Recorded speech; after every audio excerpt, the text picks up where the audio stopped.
Alors que WWE Backlash était décrié pour son manque d'engouement, ce pay-per-view offert par WWE s'est révélé d'une bien meilleure qualité que prévu, notamment grâce à un match, Edge contre Orton.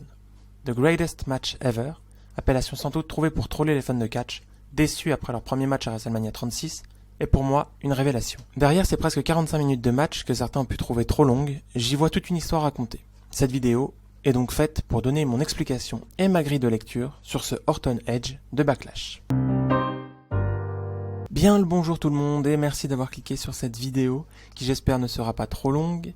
Quelques semaines déjà sont passées depuis Backlash mais je me devais de faire cette vidéo. Déjà je vous demande de bien vouloir m'excuser pour le retard de mon explication par rapport à la date du match mais je pouvais absolument pas tourner la vidéo avant. Mais bref, trêve de blabla, inutile, on est parti pour analyser ce meilleur match de tous les temps. Partie 1, le contexte. Le match a eu lieu dans un Performance Center rempli de jeunes talents WWE contrairement à WrestleMania 36. Mais pour plus d'immersion, des bruits de foule ont été rajoutés en post-production pour bien marquer les rôles. Orton le méchant, Edge le valeureux héros.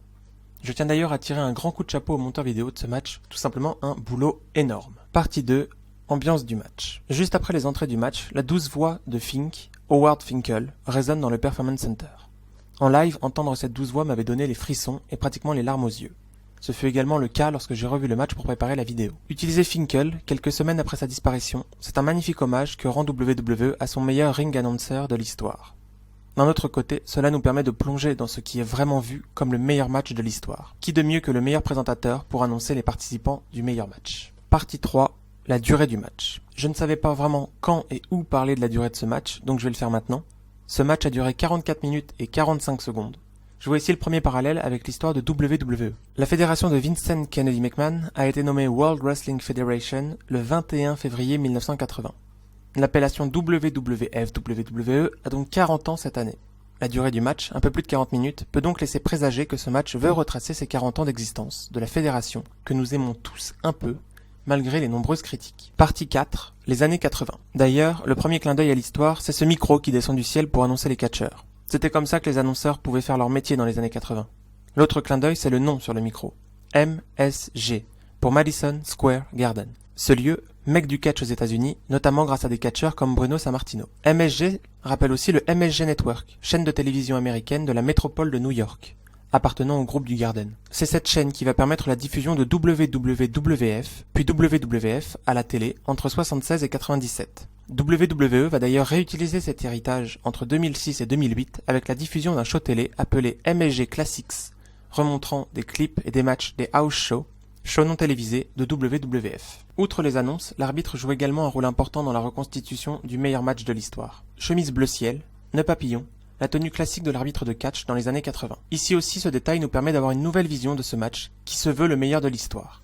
Peut-être pas dans le in-ring à proprement parler, mais dans le contexte, dans ce que le match raconte de ce sport-spectacle qui nous fait vibrer. L'arbitre rappelle également les règles d'un match simple de catch avec ce qu'il est interdit de faire. Il finit par le mot wrestling, mot semble-t-il banni chez WWE qui préfère se concentrer sur le divertissement. Les commentateurs reprennent également ce terme de wrestling en rajoutant l'adjectif conventionnel. Tout est mis en place pour assister au meilleur match de catch de l'histoire. Le match commence d'ailleurs par du chain wrestling, c'est-à-dire du catch traditionnel. Prise de contact, bras à la volée, prise de tête, décompte, tout y passe. Les deux catcheurs se jaugent, pas de prise flashy, pas de course inutile, du bon vieux catch, un contre un à l'ancienne. D'un coup, les deux se jettent dans les cordes, s'esquivent en sautant, en se couchant, la fin des années 80 est proche. La vitesse dans le ring est un nouvel atout pour les catcheurs comme Bret Hart ou Shawn Michaels. En parlant de ce dernier, ce passage me rappelle fortement la création et l'émergence des Rockers, Marty Jannetty et Shawn Michaels. Cette équipe arrive chez WWF en 88 avant de se séparer en 92. C'est donc le lien entre les lentes années 80 et le début des années 90, plus rapide et où le catch sort parfois du ring. Partie 5, le début des années 90. Les deux hommes se cherchent à l'extérieur et c'est Edge qui donne le premier coup à l'extérieur du ring.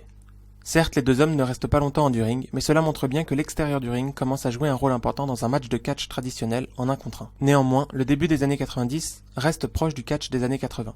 Un rythme encore lent, des prises de tête, des prises de bras. Le catch reste méthodique. Pourtant, on continue de montrer l'évolution. Un ciseau de tête pour envoyer Orton dehors, et Edge tente de monter sur la 3e corde. Orton le contre bien sûr, les prises high risk ou à risque élevé, ce n'est pas du catch pour certains. Edge réalise pourtant un coup de la corde à linge de la 2e corde. Hommage à des catcheurs comme Bret Hart ou Razor Ramon, qui ne montaient pas souvent sur les cordes, mais qui le faisaient intelligemment. Sur cette action, Orton s'ouvre et saigne abondamment. La présence du sang dans le ring semble être une nouvelle transition vers une nouvelle époque de WWF, l'Attitude Era. Partie 6, l'Attitude Era. Je ne vais pas vous détailler spécifiquement ici ce qu'est l'Attitude Era, juste vous dire que cette période marque l'affrontement entre WWE Monday Night Raw d'un côté et WCW Nitro de l'autre. Cette période de 5 ans, entre 97 et 2002, est la période la plus prolifique du catch américain. De la violence, du sang, du sexe, tout y est pour se débarrasser de l'ancienne image pompeuse de WWF. L'Attitude Era, c'est aussi les débuts d'Edge dans les rings WWF. C'est d'ailleurs drôle de voir Edge dominer Orton dans cette partie du match. Dans une tentative de comeback, Orton tente de placer son RKO venu de nulle part, mais Edge le contre. Comme je l'ai dit, l'Attitude Era, c'est la période d'Edge, Orton n'existe pas encore. Il ne peut donc pas réussir son finish maintenant. De même, Edge tente sa nouvelle soumission, l'anti-venin, mais Orton se dégage très rapidement. Cette prise n'a, elle aussi, rien à faire dans un ring à la fin des années 90, début 2000. Orton arrive cependant à reprendre la main dans le match avec son fameux neckbreaker, ou comme le dit si bien Ajus, le combo brise-dos-brise-nuque. Lorsque l'on voit cette prise, on pense obligatoirement à Randy Orton. Alors peut-être que nous entrons dans une nouvelle époque. Les débuts d'Orton, la fin de l'Attitude Era. Partie 7, la Ruthless Aggression. Orton reprend la main sur le match, envoie Edge dans les protections en plexiglas, la tête sur la table des commentateurs. Nous sommes vraiment arrivés dans la partie ruthless du match, c'est-à-dire dans la partie des agressions libres. Cette partie rappelle 2004 et les débuts de John Cena, de Batista et d'Orton. Parallèle à l'Attitude Era, ici c'est Orton qui domine, comme pour accueillir Edge, déjà 5 ans de carrière alors que lui débute à peine. Orton puis Edge tentent même les 3 Amigos, prise mythique d'Eddie Guerrero, héros de cette période, disparu tragiquement le 13 novembre 2005, en plein milieu de sa gloire. Maintenant, Edge et Orton s'échangent des atémies, des droites, des gauches, ils ne peuvent plus se départager. Orton est devenu un catcheur solo, Edge également, l'un à Raw, l'autre à SmackDown. Nous sommes proches de la fin de la Ruthless Aggression, une nouvelle période s'ouvre à nous. Partie 8, la génération NT1, la PG Era. Cette période est sans doute la plus connue pour les fans français de catch. Le début de la PG Era, le catch tout public aux États-Unis, correspond à notre génération NT1. Cette période commence d'ailleurs par un rappel à la plus grande rivalité de cette période, John Cena contre Randy Orton. Alors qu'Edge et Orton se tiennent main dans la main, séparés par un poteau, Orton arrive à envoyer Edge dans le tender de la première corde. Clin d'œil au I Quit match entre Orton et Cena, où une chaîne avait permis à Cena d'envoyer Orton dans ce même coin. Cette période, c'est aussi la plus prolifique pour les deux catcheurs. Impossible de les départager. C'est donc pour cela que les deux se rentrent dedans et sont tous les deux couchés au sol KO. Edge porte cependant la première grosse prise marquée, l'Execution, son fameux DDT. Il tente d'ailleurs le tomber juste après, comme pour rappeler la période où Vicky Guerrero avait banni le spear. Peut-être que cette prise peut suffire pour gagner. Malheureusement pour lui, ce n'est pas le cas. Après un Olympic Slam, Edge reprend le dessus avec une powerbomb, proche de la Batista Bomb. Hommage ici à l'un des catcheurs marquants de la PG Era.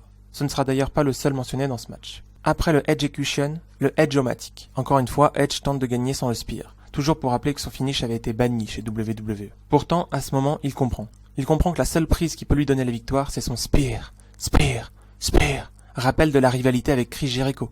Cependant, Orton le contre. Edge doit changer de plan et utilise donc le finish de Christian.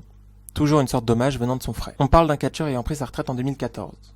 Cette année marque aussi la montée en puissance de l'Authority, avec un certain Triple H aux commandes. Orton s'inspire donc de son ancien mentor et place un pedigree. Edge reprend ensuite le dessus avec un rock bottom. Il est vrai que voir cette prise en plein milieu de la PG Era est surprenant.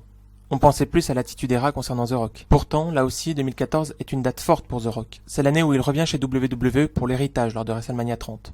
Cette période marque aussi l'explosion de Dwayne Johnson sur les grands écrans de cinéma. Mais pas le temps de parler du catcheur le plus électrisant, qu'Orton porte son RKO out of nowhere. Logique, ce RKO n'est pas une arme mortelle à cette époque. Ce RKO sera le vrai finish d'Orton dans 2-3 ans.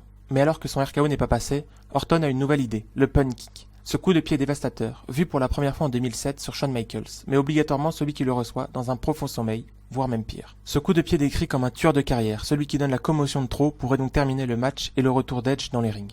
Edge l'esquive pourtant et le contre par un spear. De logique derrière cela. Depuis maintenant plus de 7 ans, le pun kick est banni chez WWE. Orton le tente pourtant, mais il est à chaque fois contré. Ici, Edge le contre par son finish. Un retour d'Edge avec un spear. Ça ne vous rappelle pas SummerSlam 2019 avec Edge qui porte cette prise sur Elias? D'ailleurs, Edge ne fait pas le tomber, comme sur Elias à l'époque. Il ne s'agissait pas d'un match. Second spear de la part d'Edge. Celui de son retour lors du Royal Rumble. Orton se dégage, sans doute pour montrer que ce second spear était inutile. Surtout si l'on reparle de celui du Rumble. Il se dégage également, montrant qu'Edge a loupé quelques années dans le ring. Peut-être que son finish n'est plus aussi létal qu'à l'époque. Alors que la fin du match est proche, Orton lance son RKO alors qu'Edge vient de la seconde corde. Les RKO sont de plus en plus spectaculaires depuis quelques années, et ce moment le rappelle. Mais ça se sent. Le match est proche de la fin. Orton ressort son pun kick pour la victoire. Cette fois-ci, ce coup de pied dévastateur est placé. Nous sommes donc bel et bien en 2020 et ce coup est de retour. Cette prise conclut un match qui a tenté, selon moi, de retracer toute l'histoire de WWE. Cette prise marque aussi la fin de cette vidéo. J'ai essayé au mieux de raconter l'histoire que j'ai vécue durant ce match. Si cela vous a plu, n'hésitez pas à mettre un pouce en l'air et à partager la vidéo. N'hésitez pas aussi à laisser un commentaire pour savoir si le match vous a plu. Si vous avez une autre vision de ce match, ça m'intéresse beaucoup. Je tiens aussi à vous remercier pour le retour de la vidéo sur les thèmes WWE, c'était très gentil de votre part, merci beaucoup. Et comme la dernière fois, je vous dis à la prochaine sans pour autant savoir quand elle aura lieu. C'était Maniac. Ciao, bye bye.